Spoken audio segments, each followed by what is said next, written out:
Living in the bustling city of New York, I had grown accustomed to the constant stream of new faces and the transient nature of apartment living. So, when a new roommate had moved in, I didn't think much of it. He seemed friendly and laid back, and we quickly struck up a casual rapport. Little did I know that beneath his exterior lurked a disturbing obsession that would turn my life into a living nightmare. At first, everything seemed normal. We shared laughs over dinner, discussed our interests, and even hung out occasionally. But as time went on, I started noticing peculiarities that sent chills down my spine. It began innocuously enough, an occasional lingering gaze, a subtle change in behavior when I had entered the room. Yet these seemingly minor shifts grew into something far more sinister. Night after night as I lay in bed, a sense of unease washed over me. It was as if somebody was watching, studying my every move in the dark. The hairs on the back of my neck prickled and I couldn't shake the feeling of being observed. The thought of my roommate watching me while I slept filled me with dread. But it didn't stop there. I would come home from work to find my personal belongings disheveled, as if somebody had looked through them. Items would mysteriously vanish, only to reappear in the most unlikely of places. The invasion of privacy grew increasingly brazen, and the feeling of violation hung heavy in the air. One evening, unable to bear the torment any longer, I confronted my roommate about his disturbing habits. The once friendly demeanor evaporated, replaced by a menacing glare. His denial was laced with aggression, as if daring me to challenge him further. Fear pulsed through my veins, and I realized that I needed help. Summoning the courage, I called the authorities, detailing the strange occurrences and the unsettling behavior of my roommate. They arrived swiftly, their presence offering a brief respite from the suffocating atmosphere that had enveloped my apartment. With their intervention, my roommate was forced to leave, but the psychological scars still remain.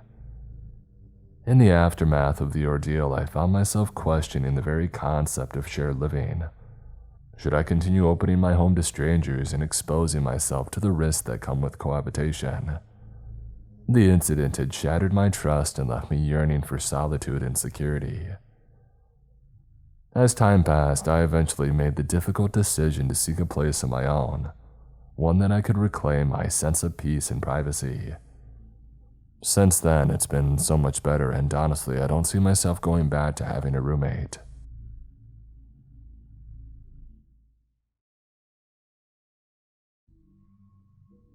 So a little background here. I played the drums for 11 years of my life, so I've gotten pretty decent at marching percussion and playing the drum set. I'm currently a college student who obviously needs money, so I took up 2 jobs that had to do with teaching drumming to kids. The first job, which I only recently left because of the pandemic, was an amazing opportunity at a school district to be a part-time music teacher. I loved that job. This story has to do with the other music job that I took up, which was at a nonprofit that I don't want to name for legal reasons that resides in my town. So at this nonprofit, there are 2 main coordinators in charge, who happen to be an older married couple. The husband was in charge of the science and art side of the facility, while the wife, Bernice, was in charge of the music side of the facility. So she was in all aspects my boss and also one of the piano teachers. I taught drum set with a high school friend of mine named Jay. There was a guitar teacher who I was also friends with named Ray, and an elderly piano teacher named Marie. So that was the entire music department at the facility. I started the job when their last drum set teacher suddenly left to pursue his dream career in the Bay Area. And Bernice really needed me to start immediately, so I did, but during my interview, she had been very nice and cordial, but I sometimes noticed how rude she was to the other employees. Most of the people working on the science side were merely high school students, and one of them may forget a small thing like forgetting to put a screwdriver back where it belonged, and she would degrade them. She would say things like, "How will you keep a job if you can't do simple things like this? Are you even using your brain? I should fire you for this kind of incompetency. but I won't because I'm a nice person. I would see this kind of stuff go down, and I could never say anything because, honestly, I really didn't think it was my business, and I didn't want to get yelled at either. I will also briefly explain that she also revealed that she was very religious and homophobic, and I was very obviously not straight. I tried to ignore these outbursts, but they started to get to me. I would try to talk to those kids afterwards and to reassure them that they can only do their best and that they should be good enough. A few months into the job, I even tried to talk to her about it, but that was a huge mistake. I said that maybe she shouldn't be so hard on them since they're still just kids. She had been cheerful and smiling, but once I had finished that sentence, she got quiet. Her expression was blank, and her eyes turned cold. If looks could kill, I'm sure that I would be very dead. After a few seconds of silence, she suddenly yelled, "Mind your business. Those ungrateful brats need to learn their place, and so do you." I was absolutely stunned, and I had no words. I had never been yelled like that at by a boss in any of my jobs before, so it really just shook me. I just sat there with what I'm guessing was a look of shock. She then immediately went back to smiling and simply said, "I think you have a lesson with little Timmy in 5 minutes, don't you? Better get ready for it." And she said it with a smile on her face like, what the heck? I just got up and got ready for my next lesson. After that, I began to get yelled at by her pretty much every week for the smallest thing. Maybe if I finished a lesson a minute earlier, I forgot to fill in my timesheet right away. I endured months of this until finally I had had enough. I lasted 1.5 years until I finally quit. When I quit, she encouraged me to call or text any time, which seemed so odd considering that she had yelled at me every day for the last week that I had worked. I thanked her for the opportunity that she gave me, and I left without incident. Or at least I thought it was without incident. Before I left my position, I recommended to a parent to have their kid get lessons from a friend of mine, because their son was an absolute musical prodigy who needed more intense training to grow as a musician. She thanked me and I connected them, and he actually is still getting lessons with my friend, and I get occasional videos of his progress, and I'm just so proud of him. He's only 10 and he cannot play me easily on the drum set. However, the mother of the student accidentally told Bernice the reason why her son was leaving the nonprofit, and said that I had recommended it. That happened in the middle of January 2020. By the end of January, my email inbox had been flooded with emails from Bernice. They ranged from her needing me to come back to sign a form, to obviously being mad about recommending the student to leave the nonprofit. Every day there would at least be 10 emails, and on bad days, there were upwards of 30. I blocked her email after 2 weeks because I knew that it just wasn't going to stop, and I finally had some relief. And then I noticed that she tried to friend me on Facebook and follow me on Instagram. When I blocked those accounts, it was her husband's accounts that tried. I then blocked those as well. She even tried it again, using the nonprofit's social media pages to follow me. I had no idea why she was being so persistent, and I did not know what to do.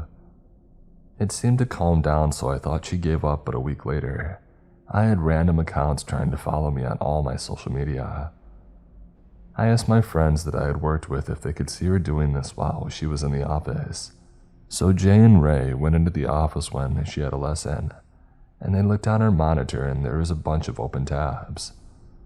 They sent me snaps of what they found, and all these tabs were the different faceless accounts on Facebook and Instagram that had been attempting to follow me.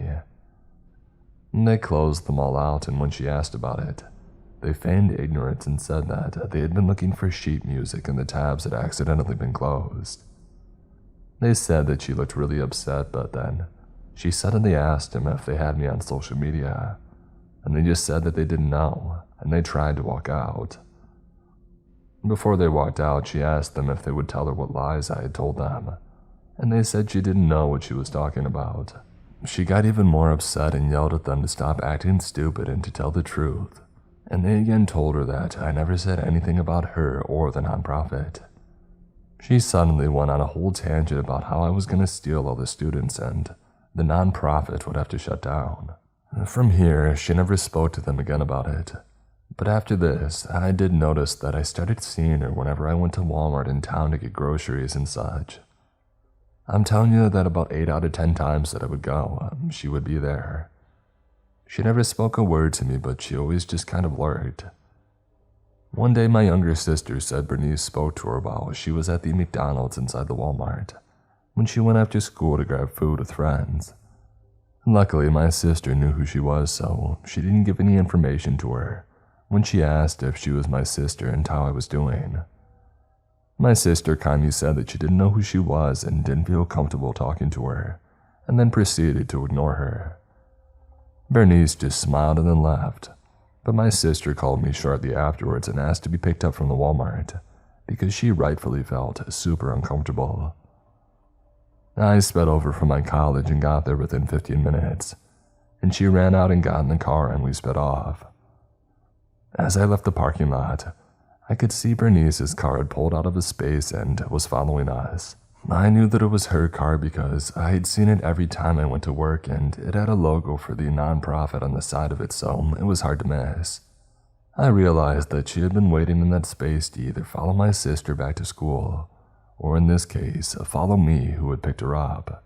I drive a bright red Honda Civic, so it's pretty easy to see even from a distance, so I knew that I had to lose this crazy lady because I had no idea what her intentions were. So I decided to take some side street and drive all kinds of random ways through our town. And then I even got on the highway that takes you to the closest major city, and then got off on a random country road. It was insane because this woman was persistent. She caught up and kept up with me until I got to the highway. Once I got on, I easily was doing 80 to 90 and weaving in and out of traffic to lose her, and eventually I did. I then parked in between some orchards off one of the country roads that I took. My sister had been on the phone with our mom the entire time, who had then proceeded to let our town's police know. We got on the phone with them and they told us to drive to the police station, and there would be someone waiting to help us. So I made my way back to town while constantly checking my mirrors for Bernice. We made it and I gave a statement and they made a report, and then they asked me to describe the car. I said that it was a burgundy SUV with the nonprofit's logo on the side. They said it should be easy to find and they went straight to the nonprofit to find her. Sadly, Bernice had an alibi waiting for them when they got there. She showed them the security footage of the front of the facility, and the burgundy SUV with the logo had been sitting in the spot since she had opened, so there was no way she could have been following me according to the police. They said there was nothing more they could do and it was left at that, but I knew what I had seen. It was messing with my mind for days until finally, I got an answer on how the heck she had pulled off that stunt. Jay had informed me 2 weeks later that Bernice had announced that they had bought an identical SUV with the logo and everything for the nonprofit, and I was stunned. It was the same make, model, and color of the other SUV. Even the license plates were almost identical, only having 2 digits that differ from the original SUV's plate. Bernice had played the cops into thinking that I just had an overactive imagination. She knew exactly what she was doing. I was just so frustrated by this point. Eventually, I emailed her and told her to stay away from my family and I because I was never going to be talking to her again, and clarified that I had no intention of taking any students from her. Heck, I'm not even a music major, so why would I even want to continue doing anything music-oriented? Her reply was almost instantaneous. Sounds good, dear. You take care now and be sure to tell your sister that I said hi.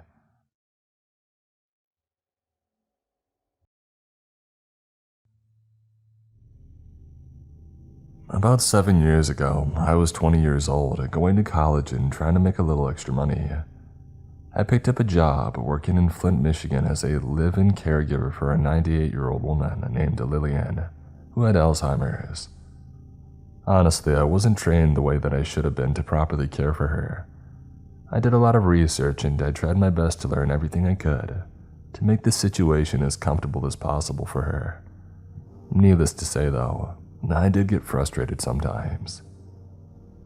One of those times was a hot summer night, probably around 2 a.m., when I awoke to Lillian screaming from her bedroom. I ran to her to find her sitting in her laundry basket. After helping her up, I noticed that she had wet herself. I took her to the bathroom to get her cleaned up. She told me that she thought the laundry basket was the toilet, and after she had sat down on it, she couldn't get out. I felt so sorry for her. I tried my best to reassure her that it would be okay. I told her that I would clean everything up, run her laundry again, and stay up the rest of the night just in case she needed anything. Once Lillian fell back asleep, I threw her laundry in and decided that I had time to sneak out for a quick smoke. Yeah, I'm one of those nasty, horrible smokers. I decided to sit in my car to use the air conditioning to stay cool, and to call my best friend to see if she was still up so I could vent a little bit. Also, I just wanted to talk to somebody as it was late at night, and I was alone in my car. Being female, we're wired to be nervous about being alone at night, unfortunately. I hadn't been on the phone for more than 2 minutes when I got a weird feeling. Something was telling me to look over my left shoulder, and when I did, I saw a younger guy, maybe late teens to early 20s, walking down the sidewalk in my direction with a sweatshirt on. His hood was up. Now remember, this is in the middle of the summer, so immediately, I felt as though something was off. But who am I to say this guy isn't cold? One of my flaws is being too afraid to hurt people's feelings, even when the situation calls for it. I knew in that moment that I needed to lock my doors, but I didn't want this guy to hear the sound of my doors locking and feel like I thought he was a criminal just for walking down the sidewalk. My body is screaming warning signs at me. The hair on the back of my neck was standing up. It felt hard to breathe. I knew my friend was still talking, but I couldn't really hear a word that she said. I was afraid to turn my head to see where he was. I was frozen. Suddenly, my friend's voice became clear to me. She was yelling at me. "Hey, why aren't you answering me? What's going on?" I turned my head to the right and just in time to see him reaching for my passenger door handle. Without even having time to think, I somehow managed to reach up with my left hand and hit the lock button for the doors, just as he had started pulling at the handle. His right hand was in the front pocket of his sweatshirt. He seemed to be holding on to something, and when with his other hand, he was pulling at my handle with such force that the entire car was jerking back and forth. I didn't move, I didn't scream. I just watched him. I remember his eyes staring into mine. He looked angry. And just as I start to think, this is it. He's going to get in somehow. He's going to hurt or kill me. He suddenly stops. He stood there for a quick second and then he turned and ran away. In that moment, I burst into tears. I was scared, angry, and confused. What just happened? What was he trying to do? Kill me, steal my car? Is he going to come back?